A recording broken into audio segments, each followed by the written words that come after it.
Good morning. It is Saturday, January 24th. It's the calm before the storm. This time tomorrow morning, the storm will be here, but until we get there, we are dealing with frigid cold this morning. So extreme cold warnings and cold weather advisories are in effect this morning. The National Weather Service reporting a feels like temperature, a wind chill of 21 below zero in Mount Pocono. That's the coldest wind chill we've seen from the National Weather Service here in northeastern Pennsylvania. So a very cold start this morning. 12 is our forecast high for today.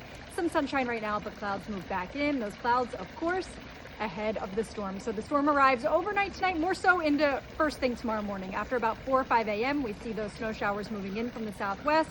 They move towards the north and east as the morning goes on. Then it's several hours, 12, 1, 2, 3 o'clock into the afternoon, several hours of the steadiest and heaviest snow, 1 to 2 inches possible per hour for those several hours. And then after about 6 o'clock tomorrow evening, we start to see the steadiest snow becoming more scattered in nature. So tapering later tomorrow evening and overnight, and then the storm pulls away really first thing Monday morning. And we see big improvements as the day goes on Monday in terms of the snow, but nowhere near seeing those improvements with temperatures. We're in the single digits to start each morning next week and struggling to warm each afternoon.